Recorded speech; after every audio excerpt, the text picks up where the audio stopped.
Olá, bem-vindo bem-vindo mais uma vez aqui ao canal Pontos Chaves. Você que tem acompanhado a série de vídeos até aqui, eu agradeço pela sua atenção, né?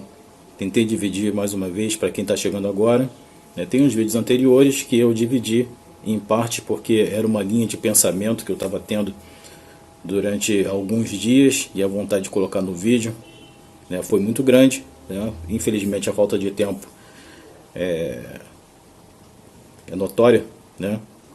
Mas a gente chega lá. Relembrando aqui que todos esses vídeos, mesmo obrigado a quem se inscreveu aqui, e, né, normalmente já tem um pensamento muito alinhado com o meu, né? Mas eu não quero aqui pregar para o coral, né? Eu gostaria realmente de impactar na vida de quem tem um pensamento diferente, né? Para a pessoa pelo menos se abrir a ouvir alguém que não vai chegar atacando. Não quero atacar ninguém, já falei, não quero inimigos, né? Eu não quero taxar ninguém. Eu queria só que a pessoa chegasse e ouvisse alguém que pudesse debater com ela de uma forma que fosse mais fácil dela entender, né, um lado, né, diferente do dela. Se ela conseguir ouvir, é porque hoje a gente está com esse problema de não conseguir ouvir o lado diferente, né?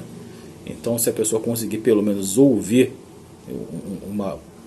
uma ideia diferente da dela, né, sem se sentir acuado, sem se sentir melindrada, esse é o meu objetivo do canal. Então, vou abusar de quem está inscrito aqui no canal e tem um pensamento alinhado, para que consiga compartilhar com outras pessoas, né, aos pouquinhos. Poxa, ouve esse cara, né? Se você não gostar, não precisa ouvir mais, mas ouve uma vez, né, vê se o que ele fala, né, em forma de analogia, né, consegue te atingir, consegue fazer você pensar de forma diferente, né? E esse é o objetivo do canal. Então vou abusar de vocês para que vocês continuem compartilhando o vídeo, né? E hoje eu vim aqui falar de um problema muito gritante, né, que está acontecendo. Algumas pessoas estão fechando os olhos. Falei no vídeo anterior sobre quando a coisa é boa para a gente bate palma, e essa mesma coisa, né, quando é boa pro adversário, a gente acha que é errado, né? Ou seja, pau que dá em Chico, dá em Francisco. A gente está vendo aí, né, o nosso judiciário, que é um judiciário que não foi eleito pelo povo, né? O judiciário quase não foi eleito nem em segunda instância pelo povo, né? Porque hoje todo mundo sabe que dos 513 deputados, por exemplo, que tem lá dentro, somente 27 passam por voto direto, né? O que isso quer dizer? As legendas, eles conseguem colocar pessoas que chamam votos. Por exemplo, vamos colocar um palhaço para ser aqui do nosso partido, né? E muita gente vai votar nele só por ele ser um palhaço, né? Porque muita gente leva o voto na brincadeira. E outras pessoas vão votar porque assim, se ninguém fez nada até agora, vamos ver o que o palhaço vai fazer. Enfim, e o palhaço passa às vezes com 600 mil votos e abre a porteira para vários outros políticos de menor expressão, né? E às vezes o político de menor expressão entra pela porta dos fundos e acaba sendo presidente da Câmara, né? Enfim. Então, me perdi. Então, como somente 27 deputados foram eleitos, né, o resto não tem representatividade do povo, não fala o que o povo queria, né? Onde o povo realmente votou não está lá dentro, né? A minoria acabou entrando. Então eles recebem essas indicações receberam as indicações de deputados, né? Coloca esse cara no judiciário porque ele é amigo do primo do meu amigo, né? E a maioria ali não é juiz de carreira, né, para ser do judiciário, não é juiz de carreira. Ou seja, vou dar um exemplo para você conseguir trazer daquela esfera maior para essa esfera menor. Você trabalha numa empresa e você, enquanto você estava trabalhando, você concluiu sua faculdade, você fez um MBA, você fez uma pós, você fez um doutorado, e você pensa, bom, no dia que abrir aquela vaga que eu tanto quero exercer dentro da empresa, eu estou preparado para isso. E de repente o dono da empresa coloca abre a vaga e ele coloca um amigo, do primo do amigo, uma pessoa que não conseguiu concluir a faculdade, né? Chegou muito perto, né? Mas não conseguiu concluir a faculdade, e essa pessoa vai estar acima de você fiscalizando o seu trabalho. Imagina, né, a situação que você vai sentir quando alguém que não é menos preparado do que você vai fiscalizar o que você faz, né? E muitas vezes dizer que você está errado, né? E reportar pro patrão, né, que você não está fazendo da forma certa, quando você sabe, você é mais experiente do que ele. É mais ou menos o que acontece. Hoje o judiciário julga, né, os juízes de carreira. Hoje eles que dizem que esse juiz é suspeito, esse não, quando nem eles mesmos nunca foram juízes. Muitos deles não foram juízes. Muitos deles têm indicação política, indicação de amizade, né, no nível da amizade, né? Enfim. Eu vou citar uma frase aqui, né, para poder colocar mais ou menos o que está acontecendo no STF, né, hoje em dia, no nosso sistema judiciário, que diz que a pior ditadura é a ditadura do STF, né, ou do sistema judiciário, porque contra eles não tem como recorrer. Vou dar um exemplo prático para a gente conseguir enxergar isso de uma forma bem fácil. Quem acompanha o futebol hoje, né, sabe que existe o VAR, existe juiz e existe jogadores, né?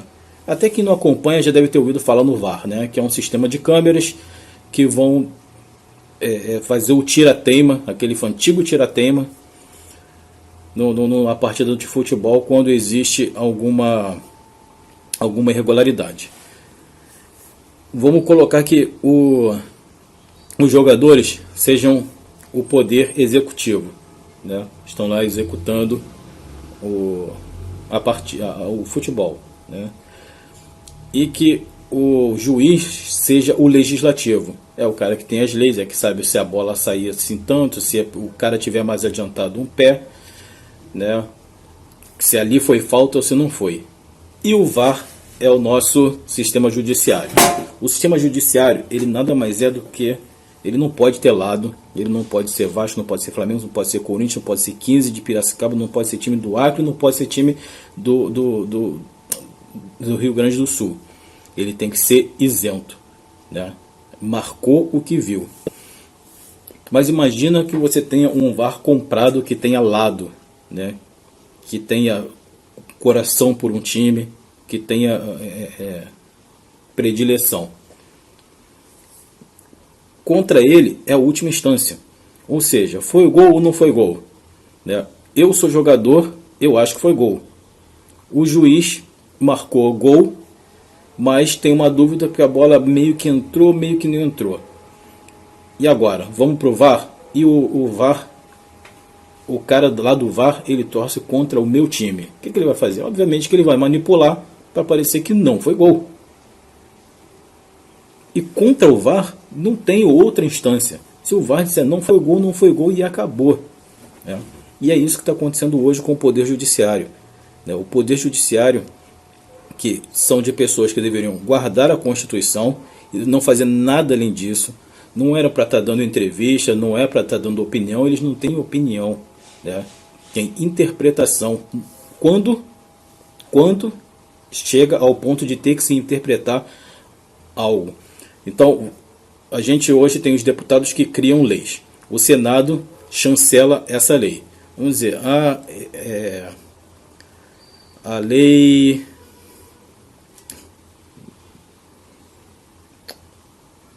Lei do carrinho,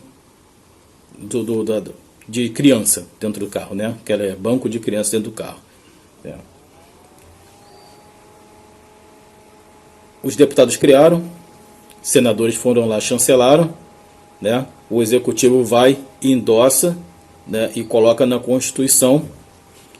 Só que se algum dia acontecer algum acidente e nessa lei tiver uma palavra ou outra que tiver sido escrita de forma que tenha dado dubiedade, ou seja, tenha dado duplo sentido, é o judiciário que vai chegar e vai dizer assim, ó, nesse caso aqui eu interpreto assim, eu interpreto assado, deu 5-6, vai ganhar o 6. Tá? Então a interpretação vai ser da maioria do colegiado. E se por acaso o resto do povo discorda do que o judiciário votou, temos que cobrar dos deputados, temos que cobrar do Poder Executivo para que revejam, para que tirem, alterem essa lei, e é para isso que estão lá os deputados, né? Para poder polir, para deixar as leis mais perfeitas, não para encher de lei, injetar um monte de lei, mas para deixar as leis mais perfeitas. Hoje a gente tem um legislativo que enche a gente de tantas leis, e há um perigo nisso, porque você não pode se eximir de nenhuma culpa por dizer que não conhecia a lei, mas tem tanta lei, tem até lei que regula a quantidade de furos no saleiro, né? Para quem tem um restaurante. Enfim, aí se você está com a quantidade errada, se acontece algum dia, a pessoa fala assim, poxa, comi uma comida, passei mal, deve ser a quantidade de sal.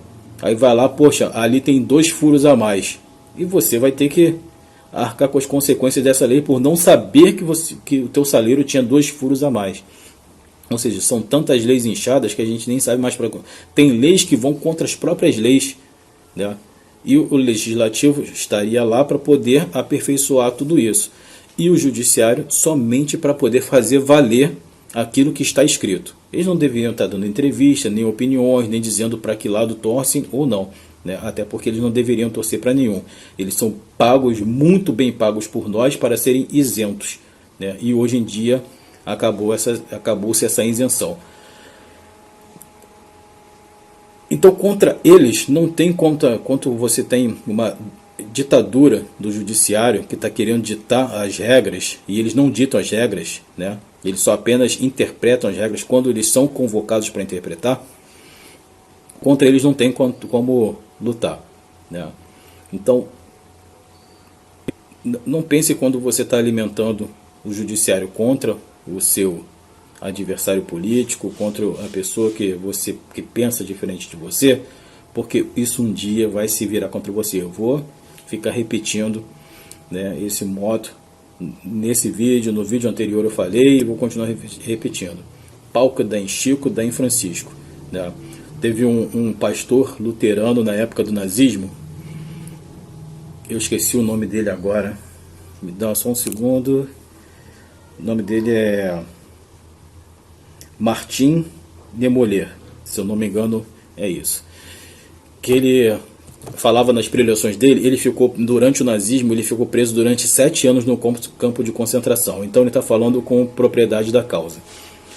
Ele disse que quando o nazismo foi atrás dos socialistas, ele não falou nada, porque ele falou, eu não sou socialista. Quando o nazismo foi atrás da social-democracia, em quem era social-democrata, ele falou, eu não falei nada, eu fiquei quieto, eu me calei porque eu não era social-democrata. Quando for atrás dos sindicalistas, ele também ficou quieto, eu não sou sindicalista. Quando vieram atrás dos judeus, eu mais uma vez me calei, eu não sou judeu. E quando vieram atrás de mim, ele não tinha mais ninguém para protestar a favor dele. Ou seja, quando ele não defendeu, né, o direito de liberdade de quem ele não era, né, acabou quem pudesse protestar a favor dele.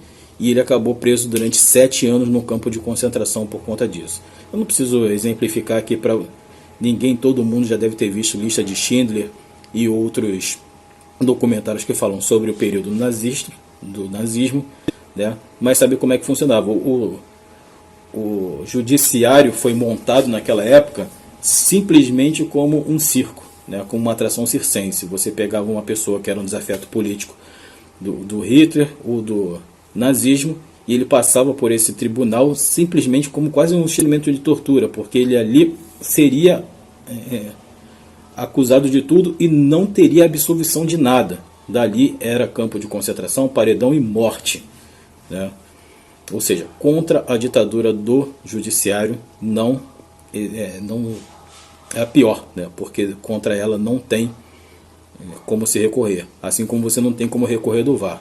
Se o VAR olhar lá e ver é gol, mas eu não quero que seja gol, não vai ser gol, e você pode bater pezinho, chiar, gritar, não vai ser gol. Hoje os seus desafetos políticos estão sendo caçados, cerceados e ficando sem o direito de falar. Amanhã pode ser você. Clica no sininho, deixe seu like se você tiver gostado, no comentário, né, se você estiver gostando. Caso você tenha alguma crítica ou alguma sugestão, por favor, sinta-se à vontade de deixar seu comentário, né? Mas não deixa de clicar no sininho para poder... Não deixa de curtir nem clicar no sininho para você poder receber dos próximos vídeos. Um abraço, fiquem com Deus.